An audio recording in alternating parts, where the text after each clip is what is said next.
Hi friends, മറ്റൊരു വീഡിയോയിലേക്ക് എല്ലാവർക്കും സ്വാഗതം.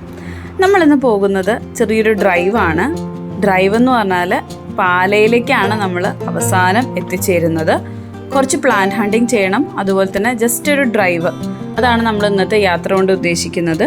അപ്പോൾ നമ്മളെപ്പോഴും എടുക്കുന്നത് പോലെ തന്നെ നമ്മുടെ ടൂൾസ് ഉണ്ട്, പ്ലാന്റ് ഹണ്ടിങ്ങിനുള്ള ടൂൾസ് ഉണ്ട്. എവിടെ പോയി കഴിഞ്ഞാലും നമ്മളത് കയ്യിൽ കരുതണം. പ്ലാന്റ് ഹണ്ടിങ് നമ്മൾ വിചാരിച്ചിറങ്ങുവാണെങ്കിൽ അതുപോലെ തന്നെ ഒരു ക്യാനിൽ നിറച്ച് വെള്ളം എടുക്കും. പക്ഷെ പല ആവശ്യങ്ങളും ഉണ്ടാവും നമുക്ക്. റൂട്ടിൽ വെച്ച് കൈ കഴുകാനും അതുപോലെ തന്നെ ഭക്ഷണത്തിന് ശേഷം കൈ കഴുകാനും ഒക്കെ നമുക്ക് ഒരു ക്യാനിൽ നിറച്ച് വെള്ളം എടുക്കും. പിന്നെ മോൾഡ് ഫുഡ് ഐറ്റംസ്, പിന്നെ ഡ്രസ്സ് എല്ലാം പാക്ക് ചെയ്തിട്ടാണ് നമ്മളിന്ന് ഇറങ്ങുന്നത്. അപ്പോൾ എന്തുകൊണ്ടാണ് നമ്മൾ പാലയിലേക്ക് പോകുന്നതെന്ന് വെച്ചാൽ അതിന് പ്രത്യേക ഒരു ഉത്തരവൊന്നുമില്ല. എന്തായാലും ഏകദേശം ഒരു 2 മണിക്കൂർ കൊണ്ട് നമ്മൾ പാലയെത്തി. പിന്നെ അവിടെ നിന്ന് ഭക്ഷണമൊക്കെ കഴിച്ചു, വണ്ടി സൈഡാക്കി ഭക്ഷണമൊക്കെ കഴിച്ചു. പിന്നെ നമ്മൾ തിരിച്ച് വരികയാണ് ചെയ്തത്. അപ്പോൾ നമുക്കറിയാം ആ പാലയ്ക്കുള്ള റൂട്ട് എന്ന് പറയുന്നത് നല്ല അടിപൊളി വ്യൂസ് ഉള്ള റൂട്ടാണ്. പിന്നെ നല്ല റോഡാണ്, അതാണ് ഏറ്റവും വലിയ കാര്യം. നമുക്ക് നല്ലൊരു റോഡ് ഉണ്ടെങ്കിൽ ട്രാവൽ ചെയ്യാനായിട്ട് ഒരു സുഖം കിട്ടുള്ളൂ. അപ്പോൾ അതുകൊണ്ടാണ് നമ്മൾ പാല എന്ന് പറഞ്ഞ സ്ഥലം തന്നെ ചൂസ് ചെയ്തത്. നല്ല അടിപൊളി റോഡാണ് കേട്ടോ, പറയാതിരിക്കാൻ വയ്യ. പിന്നെ ഒരുപാട് പള്ളികളും ഒരുപാട് അമ്പലങ്ങളും ഒക്കെയുള്ളൊരു റോട്ടിലൂടെയാണ് നമ്മൾ പാലയിലേക്ക് പോകുന്നത് കേട്ടോ. അപ്പോൾ ഞങ്ങൾ വഴിയിൽ കണ്ടൊരു പള്ളിയുടെ ആ ഒരു ശില്പമാണ് ഞാനിപ്പോൾ കാണിച്ചത്. നമ്മളിപ്പോൾ ഫസ്റ്റ് പ്ലാന്റ് ഹണ്ട് ചെയ്യാൻ പോവുകയാണ്. പാലയിലേക്ക് അടുത്തെത്തിയപ്പോഴാണ്, എനിക്ക് കറക്റ്റ് സ്പോട്ട് അറിയില്ല, എന്തായാലും നമ്മൾ ഗൂഗിൾ മാപ്സ് ഇട്ടിട്ട് പാലയിലേക്ക് പോകുന്ന വഴിക്ക് കണ്ട കുറച്ച് ചെടികളാണ് ഞാനിപ്പോൾ ഇവിടെ കാണിക്കുന്നത്. ഫസ്റ്റ് നമ്മൾ കണ്ടത് ഡംപ് കെയിൻ ആണ്. ഡംപ് കെയിൻ ഒരുപാട് വേസ്റ്റ് പോലെയാണ് കൂട്ടിയിട്ടിരിക്കുന്നത്. പലർക്കും ഇതിൻ്റെ വാല്യൂ അറിയില്ല. പിന്നെ ഈ ഭാഗത്തുള്ളവർ ഇത് ഇൻഡോർ ആയിട്ട് വെക്കുന്നില്ല എന്ന് തോന്നുന്നു. കൂടുതലും തൃശ്ശൂർ ആ സൈഡിലുള്ളവരാണ് ഇത് ഇൻഡോർ ആയിട്ട് വെക്കുന്നത്. അതായത് വേറൊരു വെറൈറ്റിയാണ്, ഒരു നിയോൺ ഷെയ്ഡുള്ളൊരു വെറൈറ്റിയാണ് ഡംപ് കെയിൻ്റെ. അതും ഒരുപാട് ഈ ഒരു വീടിൻ്റെ മുന്നിൽ ഇങ്ങനെ തിങ്ങി നിറഞ്ഞ് നിൽക്കുകയാണ്. ഇപ്പോൾ നമ്മളിവിടെ കണ്ട ഒരു പ്ലാന്റ് എന്ന് പറയുന്നത് ബിഗോണിയ വൈനാണ്. അതിന് ആ ഒരു കറക്റ്റ് ഷെയ്ഡ് കിട്ടുന്നില്ല കേട്ടോ, എന്നാലും എനിക്ക് കണ്ടപ്പോൾ മനസ്സിലായി അത് ബിഗോണിയ വൈനാണ്. അതിൻ്റെ 1-2 കട്ടിങ്സ് ഞാൻ എടുത്തു. പിന്നെ അവിടെ തന്നെ നമ്മുടെ നാട്ടിലൊക്കെ കാണുന്ന ഇലമുളച്ചി അല്ലെങ്കിൽ ബ്രയോഫിലം എന്നൊക്കെ പറയുന്ന പ്ലാന്റ് ഉണ്ട്. ഇതിൻ്റെ ഇലകളിൽ നിന്നും ഒരുപാട് ചെടികൾ ഉണ്ടാവും കേട്ടോ. അപ്പോൾ ഈ ഒരു വെറൈറ്റി എൻ്റെ കയ്യിലില്ല. എൻ്റെ കയ്യിലുള്ളത് മദർ ഓഫ് മില്യൻസ് പറഞ്ഞിട്ടുള്ളൊരു വെറൈറ്റിയാണ്. അതും ഇതൊക്കെ സെക്യുലൻറ്റിൽ പെടുന്ന ഒരു വെറൈറ്റിയാണ് കേട്ടോ. ഇവിടെ തന്നെ ഈ വീട്ടുകാർ ചെറിയൊരു അരുവി പോലെയൊക്കെ സെറ്റ് ചെയ്തിട്ടുണ്ട്. എനിക്ക് തോന്നുന്നു അത് അരുവി തന്നെയാണ്, പക്ഷേ അതിൻ്റെ ഒരു ഭംഗി കൂട്ടാനായിട്ട് ആ വീട്ടുകാർ കുറച്ചുകൂടെ എന്തൊക്കെയോ ആഡ് ചെയ്തിട്ടുണ്ട് ഇതിൽ. അപ്പോൾ ഇത് ഞാൻ അടുത്ത ഒരു അടിപൊളി പ്ലാന്റ് നമുക്ക് കിട്ടിയിട്ടുണ്ട്. ഇതെന്താണെന്നറിയാമോ? ഇത് ഹാർട്ട് ലീഫ് ഫേൺ ആണ്. ഞാൻ ഇത്രയും നാൾ പ്ലാന്റ് ഹണ്ടിങ് ചെയ്തിട്ടും ആദ്യമായിട്ടാണ് എനിക്ക് ഈ ഒരു ഫേൺ ടൈപ്പ് കിട്ടുന്നത്. ഒരുപാട് കാത്തിരുന്നിട്ടാണ് എനിക്ക് ഈ പ്ലാന്റ് കിട്ടുന്നത് കേട്ടോ. അപ്പോൾ നല്ല ഭംഗിയാണ് കാണാനായിട്ട്, പ്രത്യേക രീതിയിൽ. അതായത് നമ്മുടെ ഹാർട്ട് ഷേപ്പിലാണ് ഇതിൻ്റെ ലീവ്സ് വരുന്നത്. നോക്കി എന്ത് രസമാണെന്ന് നോക്കി, പെട്ടെന്ന് വരെയും ചെയ്യും. അതാണ്, ഒരുപാട് പ്ലാന്റ്സ് അതിൻ്റെ ഇവിടെ നിൽപ്പുണ്ട്. അപ്പോൾ ആരെങ്കിലും ഈ വഴിക്ക് പോകുന്നുണ്ടെങ്കിൽ ധൈര്യമായിട്ട് എടുത്തോളൂ. ഇത് നല്ല മാർക്കറ്റ് വാല്യൂ ഉള്ള ഒരു പ്ലാന്റും കൂടിയാണ് കേട്ടോ. കിട്ടാനില്ല, പല സ്ഥലങ്ങളിൽ ഇത് കിട്ടാനില്ല. അപ്പോൾ കിട്ടുന്നവരൊക്കെ കളക്ട് ചെയ്ത് വെക്കുക. നമ്മുടെ പ്ലാന്റ് ഹണ്ടിങ് കണ്ട് ഒരുപാട് പേര് ഇൻസ്പയർഡ് ആയിട്ട് എന്നെ ഫോൺ വിളിക്കാറുണ്ട്, അതുപോലെ തന്നെ മെസ്സേജ് ചെയ്യാറുണ്ട്. അതുപോലെ തന്നെ കമൻറ്റ് സെക്ഷനിൽ നിറച്ച് പോസിറ്റീവായിട്ടുള്ള റിപ്ലൈസ് ആണ് നമുക്ക് വരുന്നത്. എന്തായാലും ഒരുപാട് സന്തോഷം നമ്മുടെ ചെറിയ ഈ ഒരു വീഡിയോ നിങ്ങളെല്ലാവരും സപ്പോർട്ട് ചെയ്യുന്നതിന്. അപ്പോൾ ഞാൻ ഇതെടുത്തിട്ടുണ്ട്, നമ്മുടെ ഹാർട്ട് ലീഫ് ഫേൺ എടുത്തിട്ടുണ്ട്. ഒരുപാട് എടുത്തു കേട്ടോ, അവിടെ നിന്ന് ഒരുപാട് കിട്ടി. അപ്പോൾ ഈ ഒരു പാറക്കെട്ടിൽ നിറച്ച് ഈ ഒരു പ്ലാന്റ് ഇങ്ങനെ നിറഞ്ഞു നിൽക്കുകയാണ്. പക്ഷേ ഇവിടെയൊക്കെ കൈയിടുമ്പോൾ സൂക്ഷിക്കണം, അട്ടയും കാര്യങ്ങളൊക്കെ ഉണ്ടാവാനായിട്ടുള്ള എല്ലാ സാധ്യതകളും ഉണ്ട്.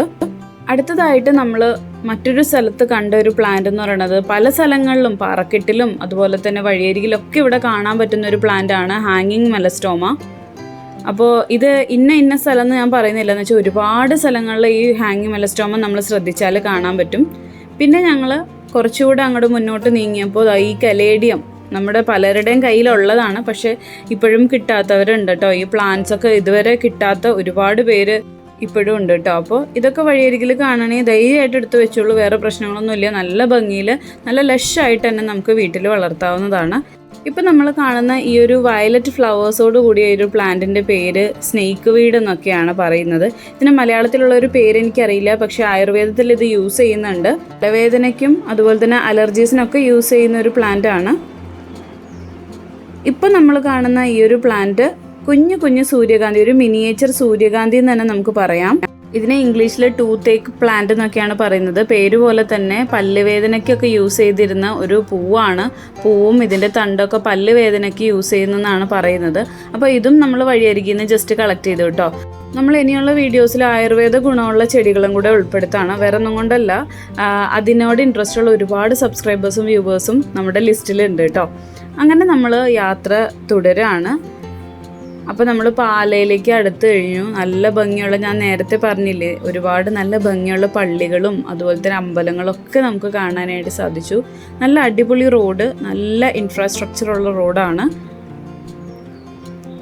എറണാകുളം ജില്ലയിലെ പോലെ ഒരുപാട് നഴ്സറികളൊന്നുമില്ല. നഴ്സറികളെന്ന് പറയുന്നത് കൂടുതലും റബ്ബർ ചെടികൾ അല്ലെങ്കിൽ റബ്ബർ തൈകൾ കിട്ടുന്ന നഴ്സറികളാണ് നമുക്കിവിടെ കാണാനായിട്ട് പറ്റുന്നത്. അതായത് വഴിയിൽ ഇങ്ങനെ ആരുടെയോ റബ്ബർ നഴ്സറി ആണ് കേട്ടോ. അപ്പോൾ ഞാൻ നിങ്ങളെ ജസ്റ്റ് ഒന്ന് കാണിക്കാനായിട്ട് ഷൂട്ട് ചെയ്തേ ഉള്ളൂ. പിന്നെ നമുക്ക് വേറെ ഒരു മെയിൻ റോട്ടിൽ നിന്ന് കിട്ടിയ 1-2 ചെടികളും കൂടെ ഞാൻ കാണിച്ചു തരാം കേട്ടോ. ഇത് നമ്മുടെ കയ്യിലില്ലാത്ത ഡംകെയിനാണ്. അത് ജസ്റ്റ് വഴിയിൽ ഇങ്ങനെ എങ്ങനെയോ പൊട്ടിമുളച്ച് വലുതായി നിൽക്കുകയാണ്.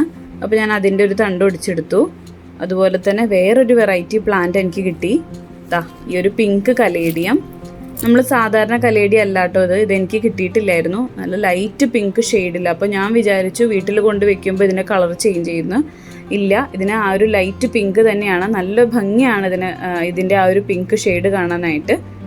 അപ്പോൾ ഞാനിപ്പോൾ അത് വെച്ച് കുറച്ച് ദിവസമായി. ശരിക്കും പറഞ്ഞാൽ ഈ വീഡിയോ ഷൂട്ട് ചെയ്തിട്ട് ഏകദേശം ഒരു 2 ആഴ്ചയോളമായി. എനിക്കിപ്പോഴാണ് വീഡിയോ എഡിറ്റ് ചെയ്ത് അപ്ലോഡ് ചെയ്യാനായിട്ട് സമയം കിട്ടിയത്. അപ്പോൾ ശരിക്കും ഈ പ്ലാന്റ്സ് ഒക്കെ ഇപ്പോൾ നല്ല ഭംഗിയിൽ തന്നെ നിൽക്കുന്നുണ്ട് കേട്ടോ വീട്ടിൽ. ബിഗോണിയ വൈൻ എനിക്ക് നഷ്ടപ്പെട്ടു. എന്തായാലും കുഴപ്പമില്ല. അതായത് ഇവിടെയും നമുക്ക് ബിഗോണിയ വൈൻ കാണാനായിട്ട് പറ്റി. ഇവിടെ നിന്നാണ് ഞാൻ തണ്ട് പറിച്ചെടുത്തത്. അപ്പോൾ എനിക്ക് പ്ലാന്റിനെ കുറിച്ച് കറക്റ്റ് അറിയില്ലായിരുന്നു. ഇത് ബിഗോണിയ വൈൻ ആണെന്നുള്ളത് എനിക്ക് അറിയില്ലായിരുന്നു. പിന്നീട് ഞാൻ സെർച്ച് ചെയ്തപ്പോഴാണ് ഇത് ബിഗോണിയ വൈൻ ആണെന്ന് മനസ്സിലായത്. അപ്പോൾ ഞാൻ 2ാമത്തെ സ്ഥലത്തുനിന്ന് ഞാനിത് കളക്ട് ചെയ്തു. കുറച്ച് കട്ടിങ്സും കുറച്ച് റൂട്ട്സും കളക്ട് ചെയ്തു. ചെറിയ മതിലുചാട്ടമൊക്കെ ചെയ്തിട്ടാണ് കേട്ടോ ഇത് കളക്ട് ചെയ്യുന്നത്. ഇതൊക്കെ വഴിയരികിൽ തന്നെയാണെങ്കിലും ഇങ്ങനെ ഉയർന്ന താഴ്ന്ന പ്രദേശങ്ങളായതുകൊണ്ട് നമുക്ക് ചെറിയ ഓട്ടവും ചാട്ടമൊക്കെ വേണ്ടി വരും. എന്നാലും വലിയ കുഴപ്പമൊന്നുമില്ല. നമുക്ക് ഇങ്ങനെ എടുക്കണം എന്ന് ആഗ്രഹം ഉണ്ടെങ്കിൽ ഒരു വടി കയ്യിൽ പിടിക്കുക. അതുപോലെ തന്നെ ഇതിൻ്റെ ടൂൾസും കൂടെ കയ്യിൽ പിടിക്കുക. എന്നിട്ട് വേണം നമ്മൾ ഇങ്ങനെയുള്ള പരിപാടികൾക്കൊക്കെ ഇറങ്ങാനായിട്ട്. പിന്നെ അതിൻ്റെ കൂടെ എനിക്കൊരു യെല്ലോ ഫ്ലവറിൻ്റെ ഒരു പ്ലാന്റും കൂടെ കിട്ടി. ഞാൻ പ്ലാന്റ് അല്ലാട്ടോ എടുത്തത്, അതിൻ്റെ തണ്ടാണ് ഞാൻ മുറിച്ചെടുത്തത്. ഞാൻ നിങ്ങൾ നേരത്തെ കണ്ടുവല്ലോ അല്ലേ. ഇപ്പം നമ്മൾ ആ ഭാഗത്ത് തന്നെ ഉള്ളൊരു പറമ്പിൽ നിറച്ച് സിങ്കോണിയായി നിൽക്കുകയാണ്. ഒരു വീടിൻ്റെ സൈഡിലാണ് ഈ ഒരു പറമ്പുള്ളത്. അത് ഇത്തിരി താഴ്ന്ന പ്രദേശത്താണ് ഉള്ളത് കേട്ടോ. ഇവിടെ ഒരുപാട് സിങ്കോണിയംസാണ് നിൽക്കുന്നത്. ആർക്കും വേണ്ടാന്ന് തോന്നണം. എറണാകുളത്തേക്കൊക്കെ വരുവാണെങ്കിൽ ഇത് ഒരുപാട് പൈസ, 250 രൂപ 300 രൂപയൊക്കെയാണ് ഒരു പോട്ട് ഫുള്ളായിട്ടുള്ള സിങ്കോണിയത്തിനൊക്കെ ഓരോരുത്തർ കൊടുക്കുന്നത്. അപ്പോൾ ആർക്കെങ്കിലും ഇങ്ങനെ ഗാർഡനൊക്കെ സെറ്റ് ചെയ്യണമെന്നുണ്ടെങ്കിൽ തീർച്ചയായിട്ടും ഈ പാലയ്ക്ക് അങ്ങോട്ട് പോയിക്കോളൂ. നല്ല അടിപൊളി വ്യൂസും കാണാൻ പറ്റും. അതുപോലെ തന്നെ ഒരുപാട് പ്ലാന്റ്സ് നമുക്ക് കളക്ട് ചെയ്യാൻ പറ്റും. ഇത് കൂടാതെ ഒരുപാട് പ്ലാന്റ്സ് ഞാൻ കണ്ടിരുന്നു. പക്ഷേ എനിക്ക് ആ ഭാഗത്തൊന്നും നിർത്താൻ പറ്റിയില്ല. എന്ന് വെച്ചാൽ ഞങ്ങൾ കാറിലാണ് വരുന്നത്, മോളുണ്ടായിരുന്നു കൂടെ. അപ്പോൾ എല്ലാ കൺവീനിയൻസ് നോക്കിയിട്ടാണ് ഞങ്ങൾ പ്ലാന്റ്സ് ഒക്കെ കളക്ട് ചെയ്തിരുന്നത്. പിന്നെ ഒരുപാട് വണ്ടികൾ പോകുന്ന സമയത്ത് നമുക്ക് പെട്ടെന്ന് വണ്ടി നിർത്താൻ പറ്റില്ലല്ലോ. അപ്പോൾ നമുക്ക് ആ ഒരു കൺവീനിയൻസ് നോക്കിയിട്ടാണ് നമ്മൾ ഒരുപാട് ചെടികൾ വേണ്ടാന്ന് വെച്ചത്. അപ്പോൾ ഇനിയും നമുക്ക് ഈ റൂട്ടിൽ പോയിട്ട് ഒരുപാട് ചെടികൾ എടുക്കണം എന്നുണ്ട്. ഞങ്ങളിത് വഴിയിൽ കണ്ടൊരു അമ്പലമാണ് കേട്ടോ. അപ്പോൾ ഈ ഒരു ശില്പം കാണാനായിട്ട് ഞങ്ങൾ അടുത്തേക്ക് ചെന്നു. അപ്പോഴാണ് മനസ്സിലാവുന്നത് ഇതൊരു ഭണ്ഡാരമാണ്. നല്ല ഭംഗിയുള്ള, എന്താ പറയുക, ആ ഒരു മരങ്ങൾക്കിടയിൽ ആ ഒരു ഗരുഡനും ഒക്കെ നിന്ന് കണ്ടപ്പോൾ നല്ല ഭംഗി തോന്നി. അതുകൊണ്ടാണ് ഞാനതും കൂടെ വീഡിയോയിൽ ഉൾപ്പെടുത്തിയത് കേട്ടോ. ഞങ്ങൾ പാലയിലേക്ക് പോയത് കൂത്താട്ടുകുളം വഴിയാണ്, പക്ഷെ തിരിച്ചു വന്നത് കുറിഞ്ഞി റൂട്ടാണ്. അപ്പോൾ ആ ഭാഗത്തേക്കാണെങ്കിൽ കുറച്ച് മലകളും കുന്നുകളും ഒക്കെ ഉണ്ട് കേട്ടോ. നമ്മൾ അടുത്ത് തന്നെയായിട്ടൊരു ചെറിയൊരു വെള്ളച്ചാട്ടം കണ്ടു. അപ്പോൾ ദേവൂരാണെങ്കിൽ വെള്ളച്ചാട്ടം എന്ന് പറഞ്ഞാൽ ഭയങ്കര ഇഷ്ടമാണ്. അങ്ങനെ അധികം കണ്ടിട്ടൊന്നുമില്ല. അപ്പോൾ വെള്ളം കണ്ടാൽ അപ്പോൾ നിൽക്കും നമ്മുടെ കുതിര. അപ്പോൾ നമ്മൾ വെള്ളച്ചാട്ടം ഒന്ന് ജസ്റ്റ് അവളെ കാണിക്കാമെന്ന് വിചാരിച്ചു. നമുക്ക് അതിരപ്പള്ളി ആ ഭാഗത്തേക്കൊന്നും പോകാൻ പറ്റില്ല. എന്ന് വെച്ചാൽ ഒരുപാട് തിരക്കുള്ള സ്ഥലമാണല്ലോ. ഇവിടെ ആകുമ്പോൾ നമുക്ക് വേറെ ആരും ഇല്ല, ആൾക്കാരൊന്നുമില്ല. ജസ്റ്റ് വെള്ളത്തിൻ്റെ അടുത്ത് പോയിട്ട് ഞങ്ങളൊന്ന് അവളെ ഒന്ന് കാലും കൈയൊക്കെ നനച്ചിട്ട് കൊണ്ടുവന്നു കേട്ടോ.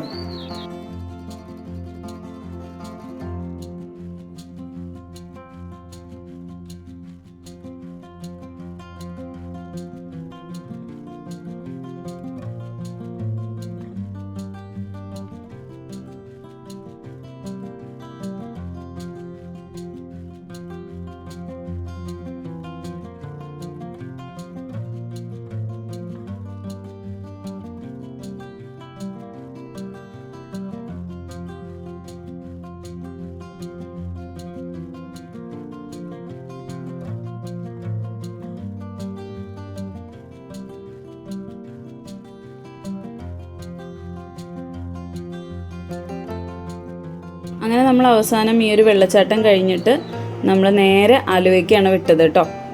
ആലുവയ്ക്ക് വന്നത് വാഴക്കുളം, മൂവാറ്റുപുഴ വാഴക്കുളം റൂട്ടാണ്.